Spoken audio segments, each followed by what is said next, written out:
Salut à tous, c'est Bismart. On est de retour. Alors, au programme, on va dire double expertise et double innovation. Voilà, on va le dire comme ça.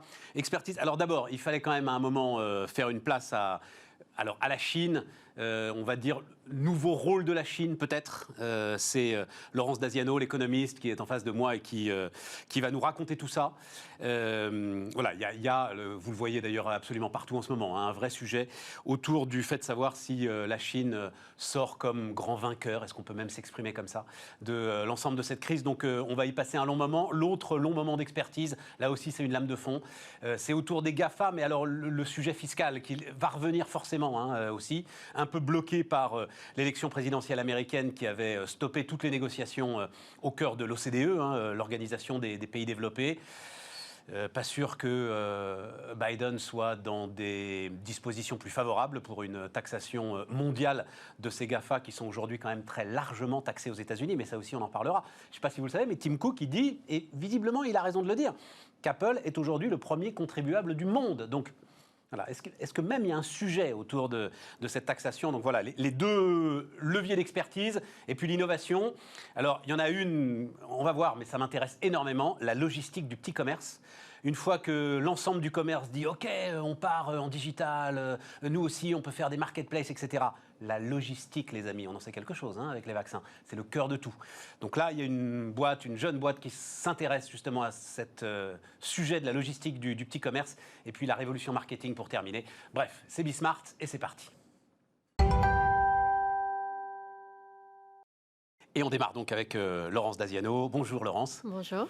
Économiste, prof à Sciences Po, Laurence, voilà.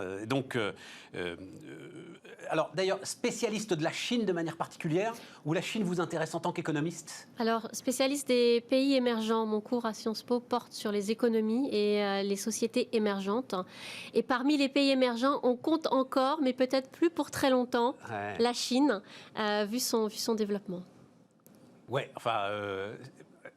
je cherche, c'est Maurice Lévy qui a inventé tellement de formules, mais je crois que c'est il y a 10 ans qu'il avait dit arrêtez, c'est pas un pays émergent, c'est un pays submergent. Il va nous submerger. Ils ont fini d'émerger, ils sont en train de nous submerger. J'avais trouvé ça brillant, comme à chaque fois, Maurice Lévy, évidemment. Mais... Si on se met dans le temps long, la Chine a quand même été une grande puissance jusqu'au milieu du 19e siècle. Alors on le savait moins parce que c'était loin, qu'on avait moins de moyens d'information. Mais la Chine a connu une éclipse de sa puissance au milieu du 19e siècle avec la guerre de l'opium, et ça a duré à peu près 100 ans jusqu'au milieu du 20e siècle, avec la renaissance, si on peut l'appeler comme ça, avec la création de la République populaire de Chine en 1949. Donc, et là, ça a été vraiment 100 années difficiles pour la Chine. Elle a été occupée d'abord par les pays occidentaux, ensuite par le Japon, mais à partir de 1949, on voit vraiment qu'il y a l'émergence d'une Chine qui se veut plus puissance, hein, d'abord une puissance communiste, et puis surtout, à partir de l'arrivée de Deng Xiaoping au pouvoir, là je vais parler en tant qu'économiste, 1979, donc à partir du début des années 80, on va avoir la montée en charge petit à petit de l'économie chinoise, avec le grand moment de rupture qui va être 2001, l'entrée dans l'OMC, et à partir de 2001, la Chine qui vraiment, et on le voit sur toutes les courbes, va connaître une croissance extraordinaire, c'est-à-dire vraiment une croissance qui monte, parce qu'elle va avoir accès au marché mondial et qu'on est dans la pleine période où on a encore un peu d'angélisme et on se dit que si on aide la Chine à acquérir l'économie de marché et être bien dans l'économie de marché, on va aussi pouvoir arriver à rendre la Chine moins autoritaire, voire à dépasser le communisme, comme on l'a vu avec l'effondrement de l'URSS. Formidable rappel, parce que est-ce qu'on arrive à un nouveau point de rupture? Double jeu, hein, l'atelier du monde, c'était ça finalement, hein, les années 80, c'est fini. Et donc, vous me parlez, il va falloir que vous m'expliquiez ce que c'est que... comment est-ce que vous dites ça? Circulation duale, c'est ça? Circulation duale, oui. Circulation duale.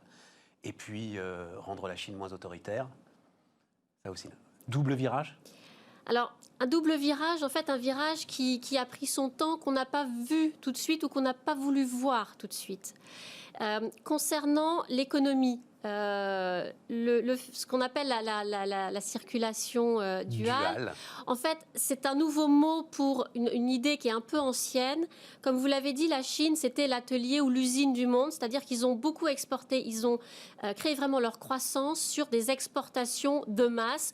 Au début, d'ailleurs, pas toujours de bonne qualité. On raillait souvent le Made in China en disant qu'il y avait toujours quelque chose qui n'allait pas. La tasse était cassée ou la théière fuyait. Enfin bon, ils ont vraiment dépassé ça. Aussi parce que le coût de la main-d'œuvre a augmenté. Donc tout ce qui était peu cher, ça a été délocalisé dans les pays voisins, notamment le Vietnam, qui en a beaucoup profité. Donc l'usine du monde, qui vivait par ses exportations, toute sa croissance a été montée par ses exportations, vise à recentrer sa croissance sur la consommation intérieure, c'est-à-dire une montée en gamme de sa production et également une économie qui est plus sur les services, qui repose plus sur les services. Et du coup, c'est ça la circulation duale, c'est qu'en fait, vous avez le flux extérieur qui était les exportations et puis maintenant, vous avez le flux intérieur, c'est-à-dire que la croissance ne doit plus simplement être basée sur les exportations, mais vraiment sur la consommation intérieure. Mais vous écrivez que ça va même plus loin, c'est-à-dire, alors c'est un cheminement qu'on voit effectivement depuis 10 ans finalement, hein, cette consommation intérieure qui à un moment prendra le relais des exportations. C'était très très compliqué, on ne le voyait pas dans les chiffres, enfin Laurence, hein, on ne le voyait pas vraiment dans les chiffres, on sentait qu'il y avait la stratégie mais on ne le voyait pas dans les chiffres. Mais là ce que vous dites vous, c'est qu'en fait ils sont en train de se refermer finalement. Alors la Chine se referme de trois manières. Alors économiquement, on le voit sous deux aspects. Le premier aspect, c'est la guerre commerciale avec les États-Unis. Les Chinois se sont aperçus que pour mener à bien leur croissance, notamment leur montée en gamme, la technologie, ils n'avaient pas encore cette technologie. Ils avaient fait un plan il y a quelques années qui s'appelait China 2025, Tout à fait. qui visait à monter en gamme technologiquement dans une dizaine de grands domaines. Ils avaient été raillés en Occident, voire critiqués, parce que l'Occident, l'Union européenne, les États-Unis avaient vu ça d'un mauvais œil. En fait, ils en ont beaucoup moins parlé, mais ils l'ont quand même fait. Et ils se rendent compte, dans la guerre avec les États-Unis, et notamment tout ce qui concerne les microprocesseurs qui ne sont pas encore à la hauteur technologique, et donc ils ont investi mais des milliards et des milliards. Enfin, la recherche et le développement en Chine est un budget que l'on ne connaît pas même aux États-Unis, parce qu'ils mettent vraiment tous leurs moyens humains. Et comme ils ont beaucoup d'étudiants qui sont partis étudier à l'étranger, notamment aux États-Unis, ils ont une matière grise qui est vraiment exceptionnelle. Donc ils mettent les moyens humains et les moyens financiers pour la recherche et pour la technologie. Donc on a cette fermeture qui est due en partie au fait que les États-Unis les poussent dans leur retranchement en leur disant que on va plus les approvisionner, donc il faut qu'ils créent eux-mêmes leur technologie. Donc ils vont se refermer sur eux-mêmes. Et la fermeture économique aussi, on la voit, et là c'est plus une question intérieure, c'est la puissance que prennent certains patrons. Et donc là on l'a vu avec Jack Ma qui a connu sa disgrâce. Disparu. C'est le fait que, mais ça encore c'est ancien, oui. C'est-à-dire que si vous retournez au XVIe siècle, l'empereur qui a refusé à Zhonghe, qui était son grand navigateur et qui est allé jusqu'aux côtes d'Afrique et qui a commencé à penser que le pouvoir des marchands était un petit peu trop fort par rapport au pouvoir politique, lui a ordonné de brûler tous ses vaisseaux pour ne plus y aller.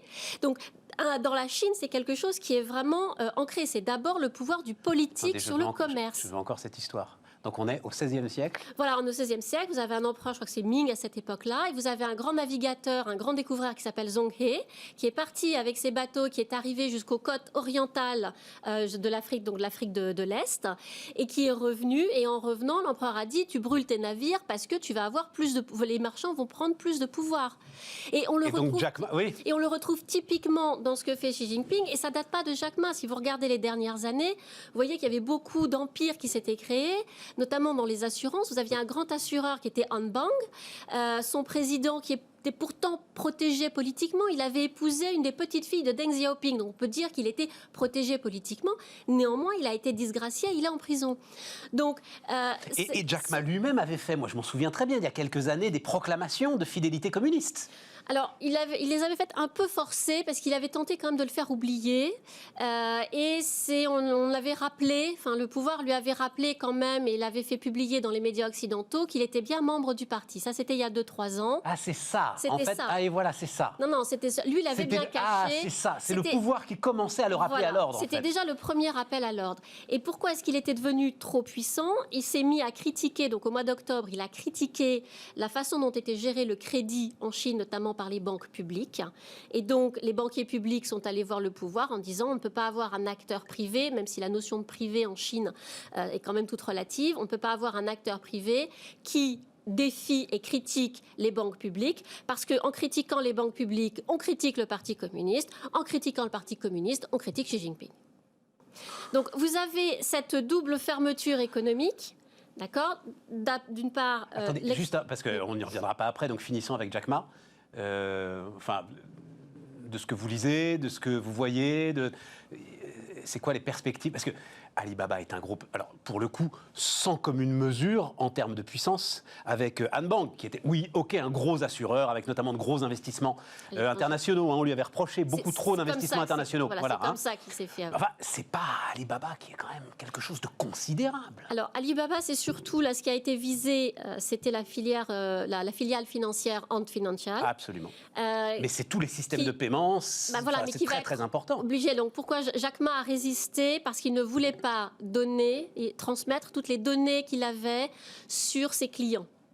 Ant Financial, c'était un intermédiaire de crédit. Tout à fait. D'accord. Donc, il avait des clients et il vendait les données des clients en disant le prêt peut être sûr parce qu'il y a des collatéraux, et à des banques publiques qui, elles, assuraient le financement. Donc, en fait, Ant Financial ne prenait pas de risques financiers, il n'y avait pas beaucoup d'actifs, et en fait, mais prenait une petite commission. Mais une petite commission, quand vous avez la taille du marché chinois, ça fait une fortune.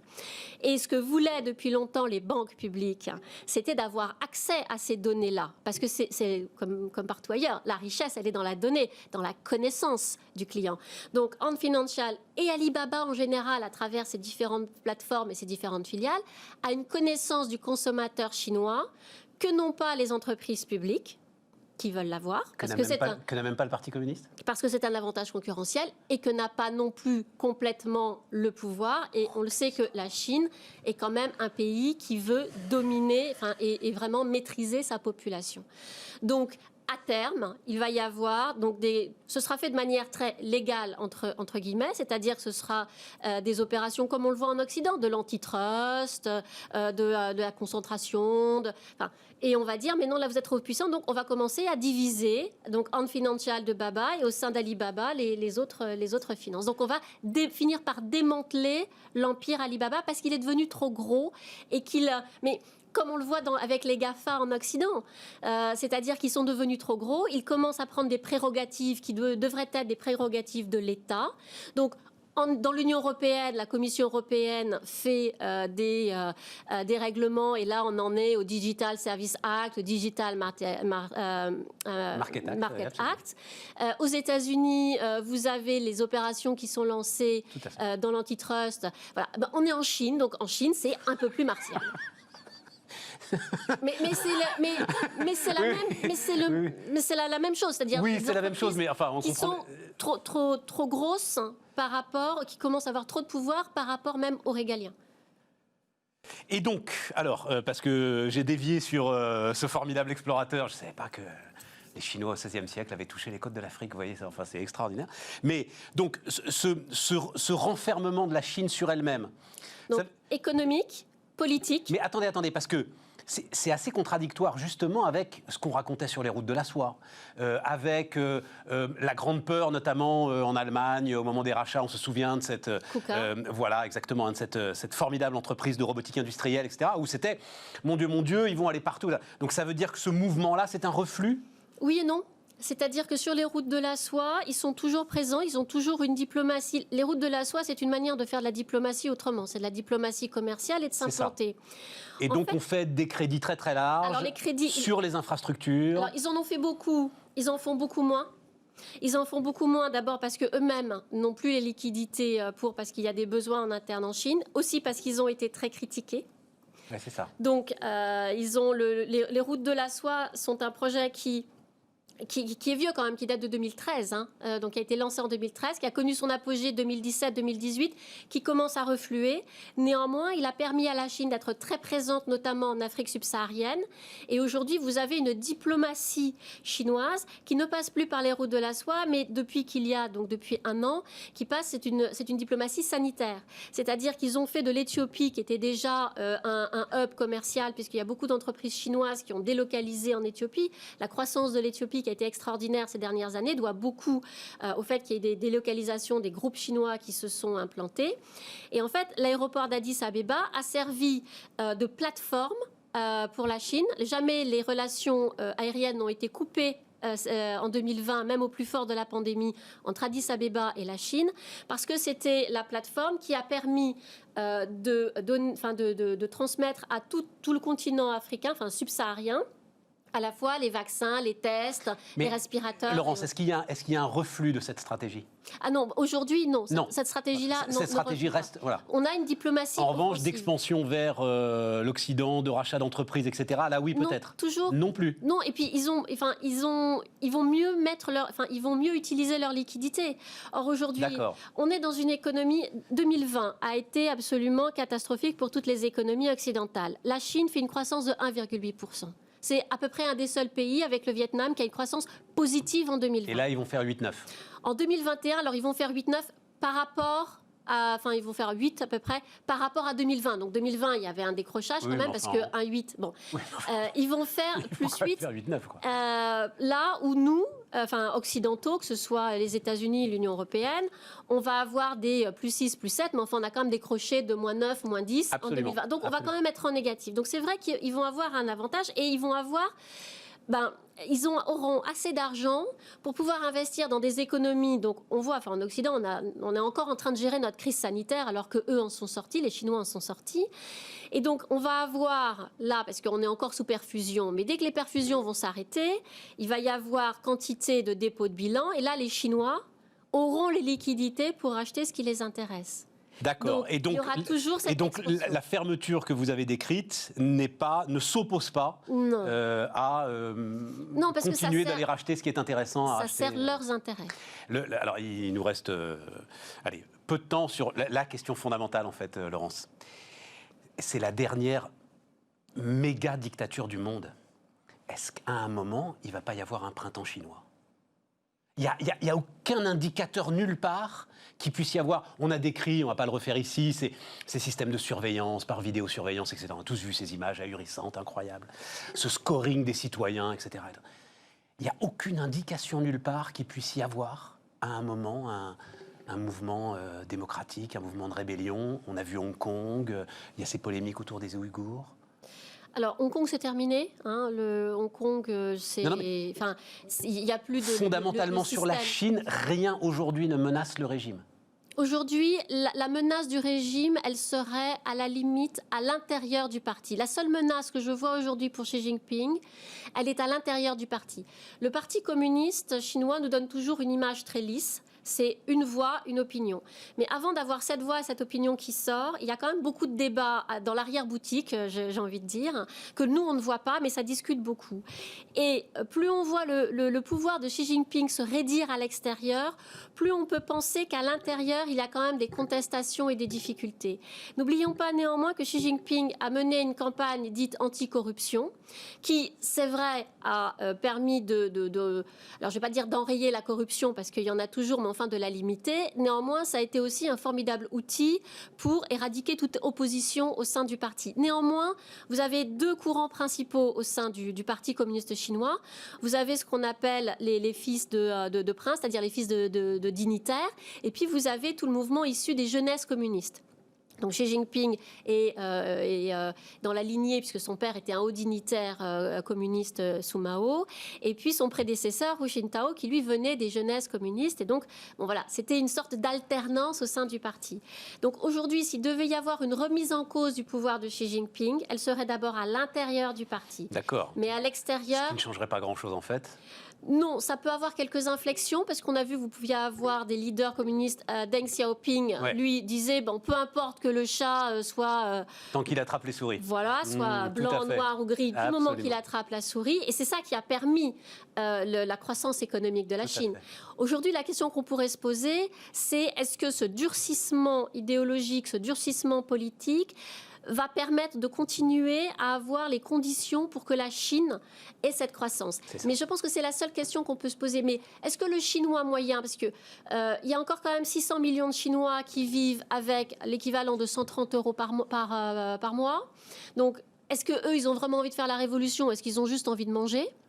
Vous avez une classe moyenne qui est certes de 400 millions de Chinois, mais eux, qu'est-ce qu'ils veulent? Et notamment les jeunes, ils veulent consommer. Donc, est-ce que nos aspirations d'occidentaux sont les aspirations des Chinois? Merci Laurence. Merci infiniment. Laurence Daziano donc, était notre première invitée sur Bismart.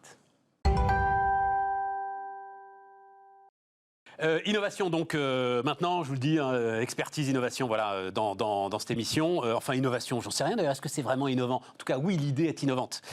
Timothée, il ne faut pas vous appeler Timothée, alors Tim Dumain, président, vous êtes président fondateur de Big Blue, c'est ça? C'est écrit sur votre fiche. Ouais, c'est sûrement sur comme ça que vous fiche.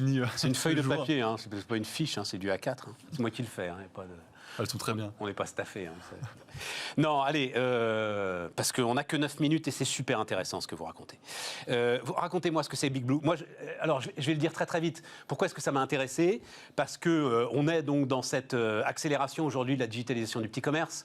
On a beaucoup raconté dans cette émission, et je vais continuer à le faire, qu'il faut le faire massivement et que derrière, il y a des gisements d'emplois nouveaux, formidables au cœur des villes. Enfin, quand on tire, il y a 2 fils dans cette crise, vous allez voir où je vais en venir, hein.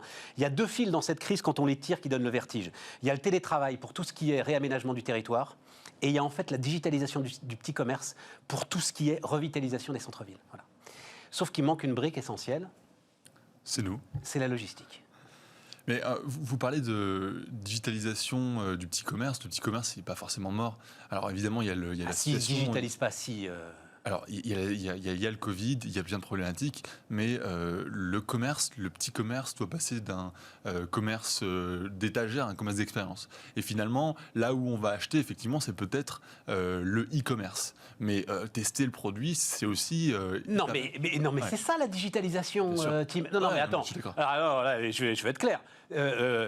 Si les gars n'ont pas, ne serait-ce que les adresses mail de leurs meilleurs clients, bien sûr. Covid, pas Covid, ils vont... Ah ben oui, mais aujourd'hui, ils ne l'ont pas, Tim, tu vois, alors on va être clair là-dessus. S'ils n'ont pas un moyen, à un moment, de prendre une commande autrement que par téléphone, où on appelle la pauvre dame qui est à la caisse et qui est en train d'encaisser les courses du samedi après-midi, ça ne le fera pas non plus. Ouais, mais voilà, c'est pas nous qui allons faire ça. Non. Nous, on permet vraiment à n'importe qui de lancer sa marque et finalement de défier toutes les marques qui sont en place, les marques conventionnelles. Ouais. Et on le fait avec quoi? Avec de l'expérience utilisateur, avec de la logistique ultra performante. Et finalement, nous, la définition de ce qu'on fait, c'est de connecter des entrepôts, de préconnecter des entrepôts, de préconnecter des transporteurs et de rendre disponibles ces entrepôts, ces transporteurs grâce à une application qui est ultra performante. On commence comme ça. On peut commencer sa logistique en un claquement de doigts. Il n'y a plus besoin d'avoir un responsable logistique dans son équipe. Il n'y a plus besoin d'être une grosse boîte pour faire bien la logistique. Et en fait, avant, finalement, il n'y a que les gros qui pouvaient faire les choses bien. Ouais. Mais on a vu qu'avec Shopify, vous avez sûrement déjà entendu parler de Shopify, on peut lancer son site et être disponible partout dans le monde très rapidement. Alors attends, moi je ne cherche pas encore à être disponible partout dans le monde. Ok. Déjà, je veux... disponible partout en France. Oui. Non, mais tu as commencé en disant le commerce ne se sauvera que s'il se transforme en expérience.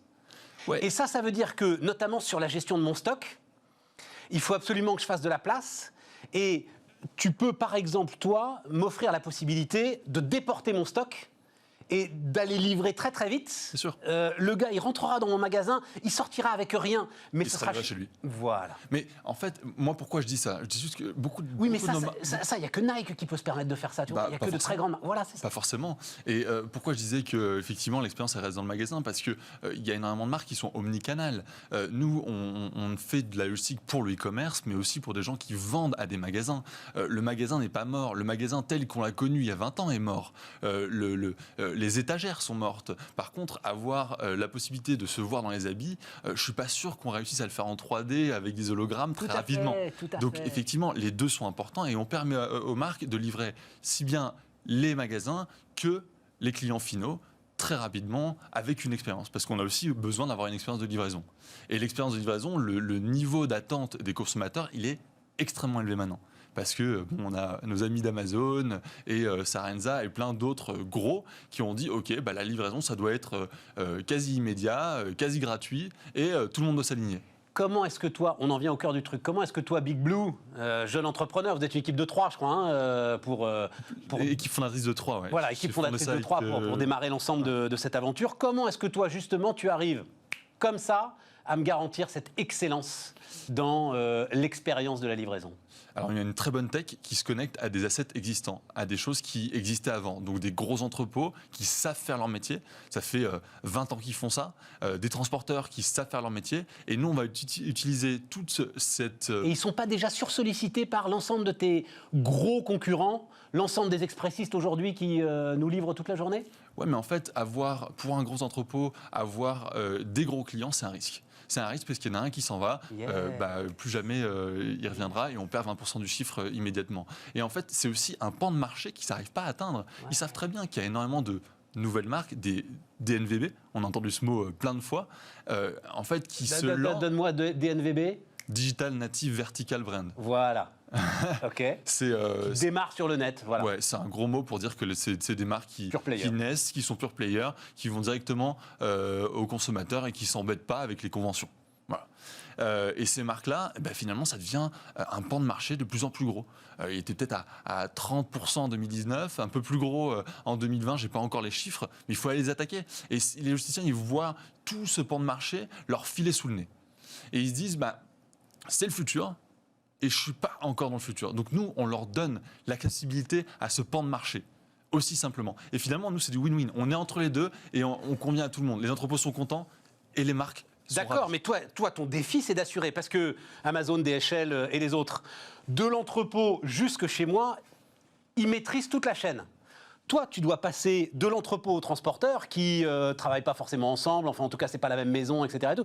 Tu dois recréer une chaîne logistique. Je n'ai pas dit que ce n'était pas un challenge. Ouais, c'est ça. Si c'était facile, d'autres l'auraient fait avant. Exactement, mais on est surtout très tech-driven et finalement, c'est ça qui va faire que tout est connecté. Et on construit la tech qu'on a aujourd'hui depuis 2 ans et demi. C'est Mathias, un des cofondateurs. Donc d'avoir un cofondateur tech, c'est extrêmement important là-dedans. Et des opérations, oui, il faut être très fort en opération. Ça veut dire qu'il faut avoir un pied dans l'entrepôt aussi. Ça veut dire qu'il faut avoir un pied chez les transporteurs. On n'a pas le choix. Donc ça, c'est William, mon autre cofondateur, qui fait ça. Ouais, mais c'est vrai que c'est très intéressant. Je n'avais pas du tout cette perception. Tu leur offres en fait à ces transporteurs qui sont quand même sursollicités. Moi, c'est une des questions que je me pose. Je me demande s'il y a même de la concurrence dans ce secteur. Tellement aujourd'hui, il y a de sollicitations pour la livraison. Tu leur offres en fait une galaxie de clients tout à coup. Toi, tu arrives avec une galaxie de clients qui leur donne beaucoup plus de sécurité sur leurs investissements. Alors, pour répondre à la première question, c'est vrai que la sollicitation des transporteurs elle est énorme. Là, avec le marché qui est en train d'exploser, bien sûr qu'ils sont sursollicités. Mais ça ne veut pas dire qu'ils n'ont pas envie de grossir. Et ça ne veut pas dire qu'il n'y aura pas de nouveaux acteurs. Ouais. Un entrepôt, oui, c'est dur de faire un entrepôt, mais il y a plein de grands groupes qui créent des nouveaux entrepôts tous les jours et qui veulent les remplir. C'est des murs, des gens. Évidemment, il faut les installer et il faut beaucoup de cash. Nous, on a décidé de ne pas le faire, cette partie-là, et d'utiliser ce qui existait. Mais finalement, le marché, il va grossir. Comme tu l'as dit toi-même, livraison gratuite. Ça durera ce que ça durera à un moment quand même. Enfin, je sais pas ce que tu en penses. C'est pas un optimal la livraison gratuite. On est d'accord. Hein. Amazon le fait, il y en a qui le font. En fait, on voit que les clients sont prêts à payer un petit peu, mais ils sont pas prêts à payer le vrai coût de la logistique. Donc forcément, le coût il doit se retrouver quelque part. C'est souvent dans les marges, mais bon. Bon, mais ça veut dire non, mais c'est ça. Donc le commerçant déjà, il va prendre sur sa marge le coût de la logistique, et toi, il faut bien que tu te rémunères aussi. On se rémunère très bien, on se rémunère sur le volume, on se rémunère sur le flux de tous les jours. Ça coûte pas plus cher aux commerçants? Non, parce que nous on négocie, on a une capacité de négocier qui est bien supérieure. Et finalement, au-delà de juste négocier, parce qu'il y a eu plein de business comme ça où des boîtes achètent en gros et revendent. Sauf qu'il n'y a pas d'intelligence derrière ça. Nous on achète, mais on optimise surtout. La tech, les opérations, tout ce qu'on fait, on le fait dans une dynamique d'optimiser et non pas d'acheter moins cher, mais d'optimiser des prix qui sont déjà préexistants. Et là, finalement, plus rien ne peut nous arrêter. Allez, il nous reste 30 secondes. Le livreur, il arrive étiqueté Big Blue. Non, bien sûr que non. Et un jour, il le ce sera. ce qui est important, c'est que le mail qu'il reçoit, le mail que le client reçoit, le mail de livraison, les différents mails de livraison soient brandés, mais pas brandés Big Blue, brandés au nom de la marque. Ouais. C'est ça l'expérience. Ouais, t'as raison. Et que le colis qui soit reçu, il soit à l'image de la marque. Et ça, on permet de le faire. À armes égales avec Amazon, alors. Même mieux. Oui, voilà. Sky is the limit. Merci beaucoup, Tim. Timothée Dumain, donc président de Big Blue sur Bismart.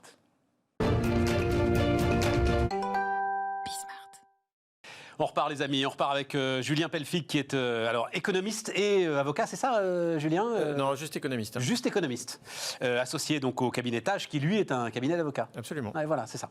Et donc, vous réfléchissez, vous regardez de près ce qui se passe autour des GAFA.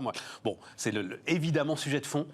On ne va pas ici spéculer sur quelle sera la position de Joe Biden, etc. Mais de toute façon, voilà, il y a un sujet. Et il y aura sans doute, mais on va en parler, une pression des Européens pour que les choses avancent. Moi, avant cela, la première question que je me pose, c'est justement, est-ce qu'il y a vraiment un sujet ? C'est-à-dire, c'était des déclarations de Tim Cook, quand il était venu en France d'ailleurs, où il avait dit, non mais attendez, Apple est le premier contribuable du monde. Et j'avais vu d'ailleurs des fact-checkers, je ne sais plus quel était le chiffre, je crois que c'est 70 milliards d'impôts que paye Apple. Je sais pas si Ça me paraît beaucoup. Ça me paraît beaucoup moi aussi, mais je pense que C'est pas... possible. Enfin bref, en tout cas, les calculs qui avaient été faits par un certain... disaient que oui, peut-être, Apple était peut-être le premier contribuable du monde. Est-ce qu'à votre avis, Julien, il y a déjà un sujet autour de la fiscalité des GAFA ?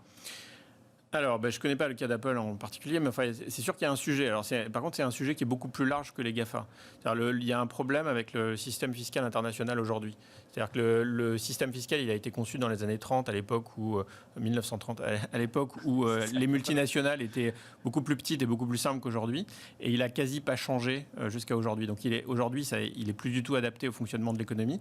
Et donc, les États ne sont plus d'accord sur la manière dont ils doivent se répartir le revenu, la recette fiscale qui sont tirées des entreprises. Donc en fait, le problème, c'est plutôt un problème d'État qu'un problème d'entreprise.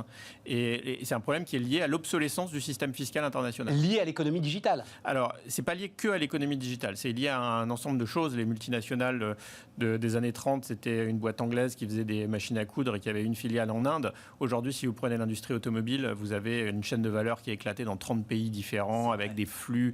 Il y a beaucoup d'incorporels, la taille est beaucoup plus importante. Donc en fait, l'économie a changé au point où les règles sont obsolètes. Alors il y a quand même un point qui est plus spécifique à l'économie numérique. Enfin, c'est alors sans rentrer dans des détails compliqués, mais les droits taxés c'est-à-dire un État a le droit de taxer une entreprise si elle a une présence, en gros, une présence physique sur son territoire. Établissement stable, voilà, je crois que c'est le terme. Le terme de l'art, c'est utilisé. Voilà. Établissement Alors, stable. Un établissement stable, c'est pas forcément exactement une présence physique, mais enfin, c'est quand même lié à une présence physique. Donc historiquement, ça marchait parce que quand vous faisiez du business dans un pays, vous deviez avoir une usine, des employés, un bureau de représentation, des choses comme ça. Aujourd'hui, avec l'économie numérique, vous pouvez avoir une activité économique dans un pays sans y avoir de présence physique et donc sans y avoir de présence taxable.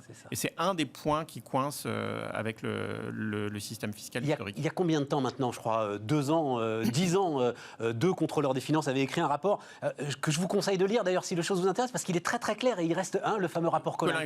Voilà. J'étais interviewé. Et alors eux disaient même qu'il y avait une forme de stratégie d'évitement, c'est-à-dire que finalement la donnée numérique circulait d'État en État et il y avait une stratégie d'évitement de l'impôt mise en place par l'ensemble de ces grandes multinationales. Moi aussi, il me semblait aller un peu loin et un peu vite en besogne, parce qu'à un moment, il y a quand même des serveurs, enfin, il y a quand même des choses réelles, matérielles, qui sont regardables et qui sont sans doute taxables, mais il y a quelque chose comme ça, quand même. Est-ce que vous croyez... En gros, il disait, ce sont des entreprises qui se sont construites pour éviter l'impôt. Non, alors il y a plein de choses intéressantes dans le rapport Colin et Colin, mais je pense que ça par contre c'est pas du tout vrai. Mais je pense que en fait, si vous voulez, le sujet c'est pas tellement encore un sujet d'entreprise, c'est vraiment un sujet d'État. C'est-à-dire que vous avez des États qui disent aux entreprises venez chez moi et vous allez payer moins d'impôts. Ouais. Et donc, après, je trouve que c'est un peu déloyal de pointer du doigt les entreprises qui acceptent, parce que finalement, vous voyez, quand on vous dit mettez vos actions dans un PEA, vous paierez moins d'impôts au moment de les revendre, ben, vous le faites. C'est des stratégies d'optimisation. C'est un peu anormal qu'on vous dise ensuite vous n'avez pas payé d'impôts sur vos plus-values, parce que c'est comme ça, c'est l'État qui l'a proposé. Donc, je pense que c'est pas tellement si vous voulez, c'est pas tellement un sujet de les entreprises. Elles ne font que répondre aux stimuli, enfin aux incitations que leur donnent les États. Donc pour moi, c'est avant tout un sujet d'État plus qu'un sujet d'entreprise. Donc, c'est passionnant, parce que ça veut dire qu'on prend le problème à l'envers. Ça veut dire que l'Europe, plutôt que se poser la question de savoir comment elle doit taxer les GAFA, elle devrait plutôt se poser la question de savoir comment elle arrive à une harmonisation fiscale. Mais en fait, si vous voulez, il y a une différence entre la vraie politique fiscale et puis la communication. Donc, en vrai, le problème, c'est celui-là. Hein. Le vrai problème, c'est-à-dire qu'il y a aujourd'hui un projet à l'OCDE pour réformer la fiscalité internationale. Et c'est déjà le deuxième projet de réforme. Et ça chope parce que les États ne sont pas d'accord les uns avec les autres. Alors après, c'est toujours plus facile de montrer du doigt les entreprises en disant regardez, eux, ils ne payent pas d'impôts. Mais le vrai problème, c'est un problème de... Si vous voulez, c'est assez simple. Hein. On parle d'un gâteau d'à peu près 9 000 milliards de dollars de profit par an. Donc les États doivent se partager ce gâteau. C'est quoi, 9 000 milliards de profit des multinationales par an. Mais là-dedans, vous mettez aussi l'industrie automobile, comme vous le disiez, toutes les multinationales. Et donc le profit des multinationales, c'est de cet ordre-là. Bon, et donc la question, c'est comment est-ce que 9 000 milliards de dollars par an. C'est pas une donnée précise, mais c'est de cet ordre-là, oui. Et donc la question, c'est comment est-ce qu'on se partage. Donc si on les taxe à 30%, on a 3 000 milliards, on va dire ça comme ça, à aller chercher, quoi. Ce qui n'est pas anodin. Non, c'est aussi la raison pour laquelle il y a une grosse crispation aujourd'hui autour de la fiscalité des multinationales. C'est que dans les années 30 ou même dans les années 70, le profit des multinationales, c'était pas grand-chose. Donc on pouvait très bien se permettre de mal le taxer. Aujourd'hui, c'est les montants dont vous avez parlé, c'est des montants qui ont une importance macroéconomique. Donc on peut plus se permettre, surtout dans une période un peu de disette des finances publiques, les États peuvent plus se permettre de mal taxer ce montant-là. Donc c'est devenu un problème qui est... En fait, on en parle beaucoup depuis quelques années parce que c'est devenu un problème économique important pour les États. Oui, et puis parce que... je voudrais que vous reveniez là-dessus, je trouve ça très pertinent, mais c'est très simple pour les politiques que de désigner les méchantes entreprises, en fait. J'ai l'impression qu'ils ont trouvé là un moyen de faire oublier leur turpitude. Bon, je ne veux pas spéculer sur les motivations des politiques, mais c'est vrai que... Non, mais c'est vrai que... C'est sympathique de spéculer sur les... Non, mais ce qui est vrai, c'est que c'est pas vraiment un problème d'entreprise. En fait, les entreprises, pour la plupart, ça leur est égal de savoir si elles vont payer de l'impôt en Chine, en France ou aux États-Unis. Ce qui compte... pour les entreprises, enfin, c'est un vrai problème pour les États. C'est-à-dire la raison pour laquelle il n'y a pas d'accord en Europe, il n'y a même pas d'accord au niveau européen, donc je ne parle même pas des États-Unis et de la Chine. Les pays européens ne sont pas d'accord entre eux sur les méthodes de répartition de la base imposable. Donc c'est ça le sujet. Et en fait, vous me faites réfléchir, c'est-à-dire, pardon, je vais employer un terme pédant, mais j'en trouve pas d'autre là, et c'est même ontologique, c'est-à-dire, finalement, la France, par exemple, avec son système, qui nécessite une fiscalité assez lourde. Après, ce sont des choix politiques, on n'est pas là pour... C'est le fruit de notre histoire, etc. Mais effectivement, on doit se dire, mais mon Dieu, là-dedans, dans ces arbitrages, moi, avec mon système, je serais toujours perdante.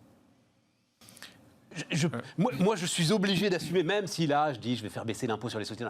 Je suis obligé parce que, voilà, j'ai un système mutualisé très très large qui m'impose de lever beaucoup d'impôts.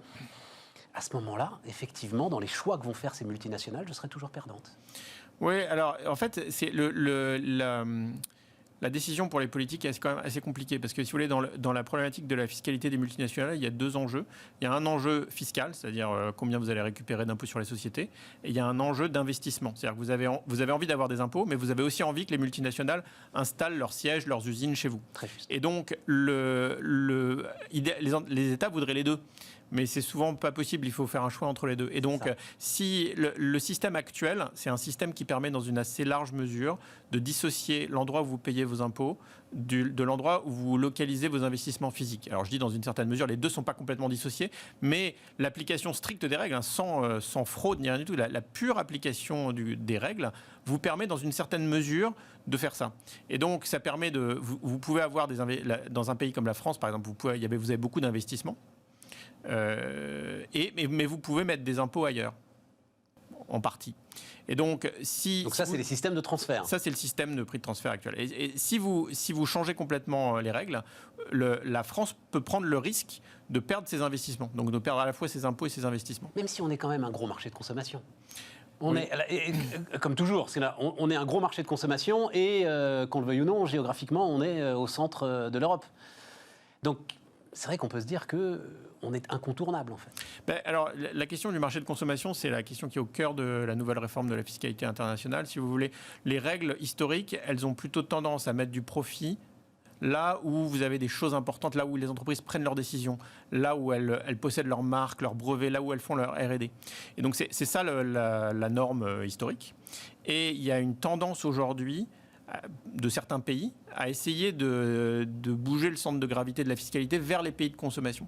Donc vous avez les pays riches qui disent, en fait, nous on est des pays de consommation, donc on aimerait que maintenant ce qui nous permet d'attraire de la base fiscale, ce soit plutôt la consommation. C'est ça. Mais bon, il n'y a pas de justice, vous voyez, il n'y a pas de normes évidentes de justice. C'est-à-dire, c'est pas tellement plus juste de dire ça que de parler de la R&D, parce qu'à la fin, ça va avantager les pays de consommation et ça va désavantager les pays qui produisent mais qui n'ont pas une très forte consommation intérieure. Donc c'est toujours plus ou moins un jeu à somme nulle. Chaque État, en fait, essaye de... Oui, mais quand je bois un café chez Starbucks et qu'une partie du prix de ce café est perçue en Irlande et au Luxembourg, du fait, donc, justement, des droits de transfert, c'est ça, des prix de transfert. Oui. J'avoue qu'effectivement, si je suis Bercy, je trouve ça quand même étrange.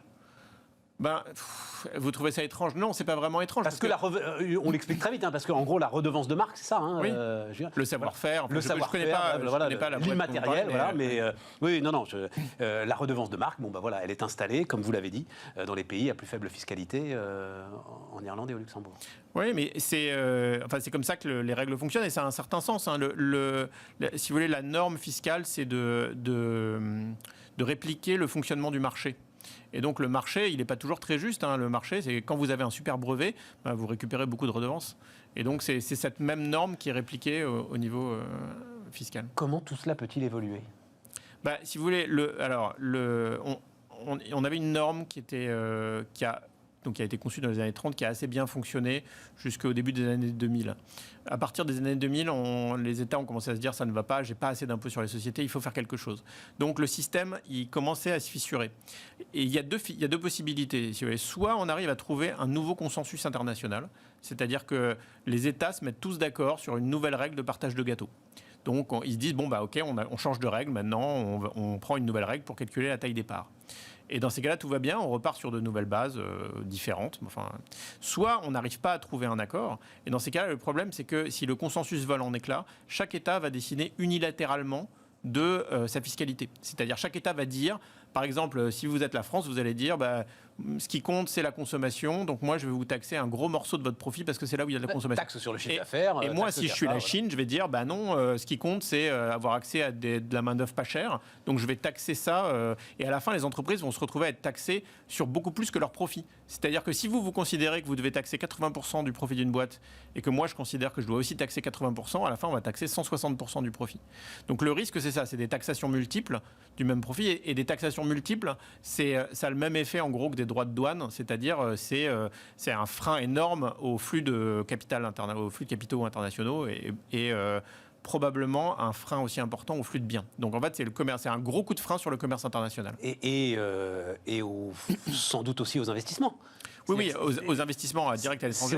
Oui, voilà, c'est ça. C'est autant de profits qui ne vont pas s'investir. Mais vous mettez les deux hypothèses parce que vous réfléchissez en scientifique.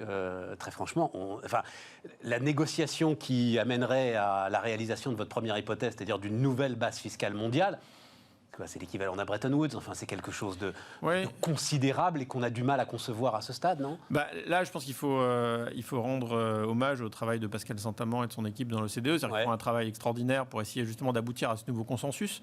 Parce que, si vous voulez, il n'y a pas d'organisation mondiale de la fiscalité. La fiscalité, c'est un droit, c'est l'ultime droit régalien, en fait. Alors, aucun État n'a envie de déléguer son pouvoir de taxer à une entité supranationale. Donc, la seule manière d'arriver à un accord, c'est un consensus. C'est-à-dire, on ne peut pas imposer des décisions à des États. Donc en fait, le travail de l'OCDE, c'est d'arriver à un consensus, c'est-à-dire de mettre d'accord des gens qui objectivement ont des intérêts qui sont divergents. Donc c'est vrai que c'est très difficile. Et il y a eu le premier projet a échoué. Là, ils sont en train de travailler un deuxième projet. Donc là où je suis d'accord avec vous, c'est que c'est très difficile d'aboutir à un consensus parce que précisément, les États ont des intérêts très divergents et ce serait très difficile pour les perdants. C'est-à-dire que c'est difficile pour un État de dire d'accord à un accord qui va, par exemple, leur supprimer 15% de leurs recettes fiscales. C'est impossible, il faut fermer des hôpitaux. Vous voyez.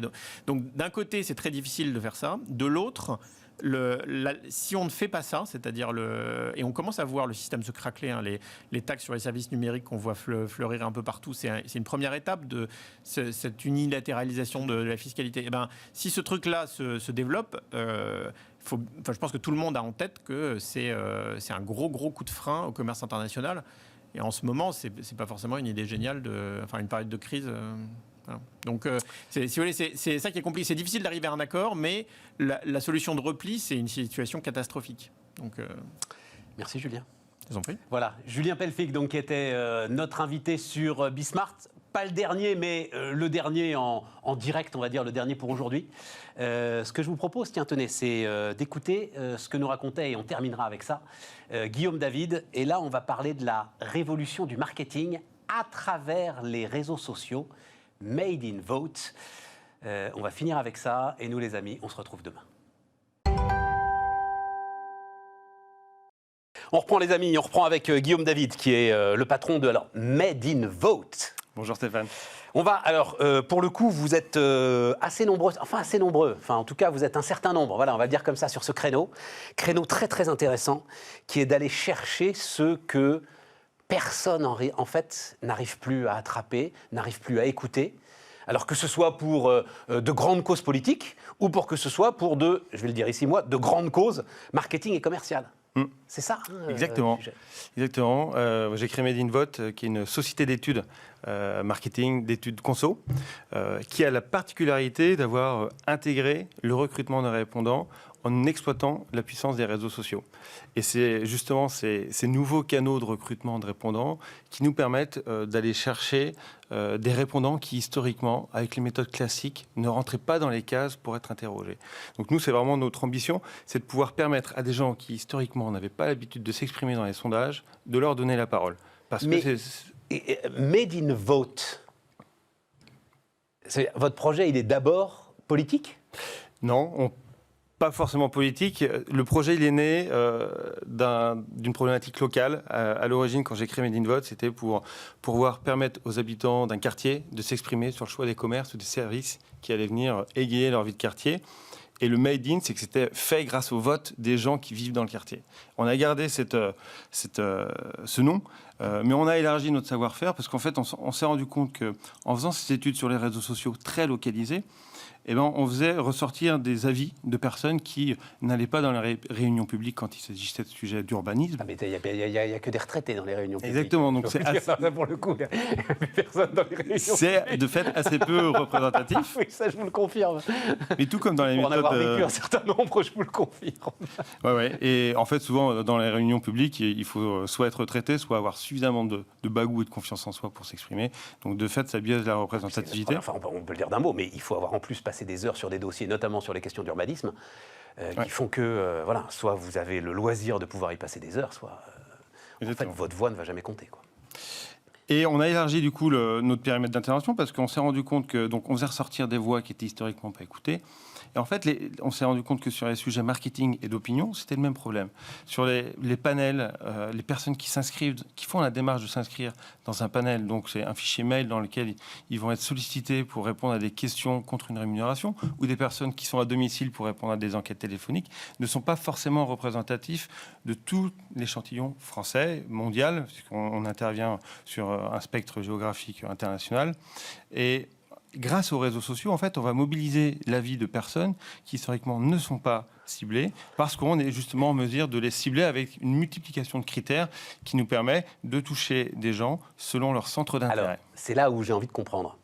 Comment ça marche ? Comment on fait ? Comment ça, et en fait, il faut nous parler simplement, parce que comment, justement, on va aller alpaguer des gens qui, a priori, refusent même, pour certains d'entre eux, d'être alpagués. Eh bien, à partir du moment où on les touche sur les canaux qu'ils utilisent au quotidien. Mais non, mais on les touche. Mais comment on les touche? Comment on les touche? Donc, les canaux qu'ils utilisent, ça va être les réseaux sociaux. Donc, on parle de Facebook, d'Instagram, TikTok. Ok. On les touche via des dispositifs publicitaires. En fait, on détourne toutes les publicités qui peuvent être faites sur les réseaux sociaux pour vendre un produit. Nous, on les utilise pour proposer aux gens de donner leur avis sur des sujets qui vont les concerner. On sait que ce sont des sujets qui les concernent, puisque tous ces réseaux nous mettent à disposition des outils qui nous permettent de dire on veut adresser un message, tel message, à des personnes qui ont telle caractéristique. Facebook est capable de vous dire telle personne est fan de vélo, par exemple? Oui, alors il ne va pas nous le dire de manière individuelle, mais il va nous dire « Je sais que vous allez pouvoir adresser un message à des personnes qui ont ces critères ». C'est comme ça qu'on se retrouve à faire des études extrêmement précises, par exemple sur des femmes de 30 à 35 ans, mariées avec 3 enfants, qui vivent dans le 8e arrondissement, qui sont passionnées de vélo électrique. Et voilà, mais c'est ça qui me fascine. Et ça, c'est compatible RGPD, protection des données, et avec l'ensemble des éléments c'est tout à fait compatible. dont on parle sans arrêt en ce moment? C'est tout à fait compatible. En fait, les réseaux ne nous mettent pas à disposition les coordonnées individuelles de ces personnes. Ils nous mettent juste à disposition l'opportunité de leur adresser un message publicitaire. Et là, notre travail, c'est de leur donner envie de répondre à notre questionnaire. Je comprends. Et notre questionnaire, après, c'est du déclaratif, évidemment. Les gens donnent leur accord. Non, mais ça y est, je viens de comprendre un truc. C'est-à-dire qu'en fait, vous vous comportez vis-à-vis des réseaux comme les grandes régies publicitaires. Exactement. Voilà, c'est ça. On va acheter de la publicité. Vous achetez de la publicité, sauf que vous n'allez pas faire de la publicité. Vous allez faire des enquêtes en ligne et vous allez faire des enquêtes de... La publicité, elle est juste faite pour promouvoir l'opportunité de donner un avis. Et non pas pour promouvoir une paire de baskets. Et donc, quelle forme ça peut prendre, ça? C'est-à-dire que... parce que quand même, pour l'attirer, il faut quand même promouvoir une paire de baskets. C'est la paire de baskets qui va l'intéresser, votre cible. En fait, on va proposer à notre cible de s'exprimer sur le choix, par exemple, sur la co-construction d'un produit de basket. Là, je pense à une étude qu'on fait sur de la lingerie, où on mobilise les 17-21 ans, cibles très précises, en France, en Europe, en Belgique, historiquement des cibles qui sont impossibles à toucher. On leur propose de participer à la définition du futur produit de lingerie qu'elles vont utiliser. Oui, mais ça, c'est presque trop facile, ça. Co-construire un produit de lingerie, là, tout le monde veut participer à des enquêtes pour construire un produit de lingerie. Il faut rentrer dans la cible. Et c'est ça, il faut rentrer dans la cible et avoir suffisamment de répondants. Parce que des cibles aussi précises, avant, on pouvait le faire en focus group avec 12, 30 personnes, grand max. Mais logistiquement, c'est très compliqué, c'est cher, et on n'a pas un échantillon très représentatif. Là, avec notre nouvelle méthode, parce qu'on a construit vraiment une solution qui nous permet d'échantillonner en gros en temps réel sur les réseaux sociaux à travers ces dispositifs publicitaires, on est en mesure d'avoir des échantillons robustes qui permettent de prendre des décisions, de vraies décisions fiables, puisque basées sur un nombre suffisant de répondants. Et pour être clair, votre savoir-faire, c'est la constitution des questionnaires. Votre savoir-faire, c'est en fait savoir comment s'adresser à cette population particulière et faire en sorte qu'elle réponde, qu'elle soit active sur le message que vous lui envoyez. Notre savoir-faire, il est double. On a un savoir-faire classique d'institut, puisqu'on a des personnes dans l'équipe qui viennent d'instituts classiques, donc qui sont parfaitement au fait de l'accompagnement de nos clients pour construire une stratégie d'enquête, formuler un questionnaire et le scénariser, construire un plan d'analyse qui va déboucher sur des insights percutants. Mais notre deuxième savoir-faire, et c'est là où on se distingue, c'est qu'on a développé une solution qui nous permet de faire de la publicité en grande masse sur les réseaux sociaux pour recruter en temps réel les répondants selon la cible que l'on veut avoir. Que ce soit une cible B2B ou B2C, on est en mesure toujours d'obtenir des échantillons suffisamment représentatifs. Bon, et ça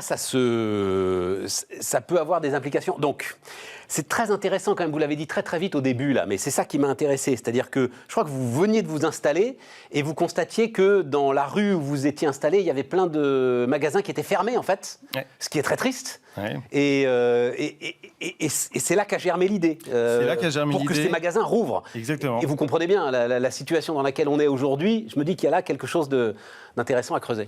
Ouais, tout était né d'ici. Je vivais dans le 19e. Je venais juste d'arriver dans le 19e à Paris. Et là, plein de commerces qu'ouvraient, qui fermaient, un turnover important. Ouais, c'est ça. Et là, je me suis rendu compte moi qui aime beaucoup passer de temps dans les commerces, j'étais un peu désœuvré et j'ai cherché à comprendre encore. Je travaillais, je faisais encore du conseil à l'époque. Le soir, je faisais un micro-trottoir, j'interrogeais les gens. Est-ce que vous alliez dans ce magasin qui vient de fermer? Pourquoi Sans pas déconner, mais pour votre compte à vous, il n'y avait aucun... Pour mon compte. Et je me disais quand même, au fur et à mesure de tous ces échanges, il y a quand même pas mal de données hyper intéressantes qui aurait été bien utile pour tous les commerces et les enseignes qui sont implantés et qui, au final, ont mis la clé sous la porte au bout de quelques mois. Et donc, j'étais encore je travaillais encore et j'ai contacté des enseignes, des bailleurs, parce qu'on a un vrai sujet aussi avec les bailleurs, Mais bien sûr. les promoteurs et les foncières. Et Et je me suis rendu compte que les données locales, en fait, n'étaient pas exploitées, puisque les décisions d'implantation étaient reposées sur des données INSEE, des données de flux, mais pas du quali en grande masse à l'échelle d'un quartier. Et grâce aux dispositifs sur les réseaux sociaux qu'on a développés au fur et à mesure, on permet justement aux foncières, comme Citrus de Auchan, Apsis ou des promoteurs comme Bouygues, de pouvoir travailler ces enjeux locaux. Et au fur et à mesure, on a élargi avec des marques comme Lidl, je vous parlais de Undies. Et d'ailleurs, il va venir nous voir, Maurice Bancet, le patron d'Apsis, dans à peu près 15 jours. Alors pour le coup, on va largement parler retail, mais c'est fascinant parce que ces foncières, enfin, les investissements sont considérables quand vous montez, aujourd'hui, des centres commerciaux, mais même des immeubles avec des pas de porte. Aujourd'hui, par exemple à Paris, en région parisienne, sont aujourd'hui. Et on a l'impression que c'est professionnel et ultra professionnel la façon dont les commerces sont choisis. En fait, non. Vous me dites c'est au doigt mouillé, c'est tiens, ça marche là-bas, ça devrait marcher ici. J'irais pas dire que c'est pas professionnel. Pour des réseaux restreints, il y a effectivement beaucoup de coups de cœur, beaucoup de flair. Après, pour les réseaux plus importants, pour les foncières, ça reposait historiquement sur des données de flux d'INSEE très macro. Mais parce que les données locales n'étaient pas disponibles facilement. Ouais, et c'est c'est justement la méthode qu'on a pu mettre en œuvre qui a apporté un nouveau jeu de données qui permet de répondre à ces besoins pour tous ces clients. Et on n'est pas borderline, j'insiste là-dessus parce que ça me fascine, on n'est pas borderline par rapport à la... À RGPD ? Ouais, à la privacy des données personnelles. Non, parce que... Alors, pour tout Comme vous dites, mère de 2 enfants, habitant, j'en sais rien, moi, rue de la Roquette, mais parce qu'on a ça commence à être chaud, quoi. Mais on n'a aucune donnée nominative sur la personne, on ne pourra jamais remonter jusqu'à elle, hormis si elle nous donne, avec son accord, avec un opt-in, certaines données sensibles, comme l'adresse ou l'adresse postale. Là, c'est du déclaratif. Mais en aucun cas... Et vous avez un dispositif comme ça, avec des éléments de cashback, par exemple, si vous me donnez votre adresse et si je peux affiner encore plus la paire de baskets qu'on va faire ensemble, vous l'aurez gratuite ou des choses comme ça? Non, pour le coup, c'est une de nos convictions. Le cashback, la récompense, pour nous, c'est un biais important. Ouais. Donc nous, grâce au ciblage qu'on arrive à faire, qui est très précis, on arrive à solliciter l'avis des gens, à interpeller les gens avec des sujets qui les concernent. Et du coup, ils sont engagés naturellement. Et il n'y a pas de récompense. Et c'est vraiment un de nos motifs, c'est qu'on considère que donner de l'argent pour que quelqu'un nous donne son avis, ça va induire un biais. Tu as raison. Et c'est pour ça qu'on pousse pour que la donnée soit la plus fraîche et la plus spontanée possible.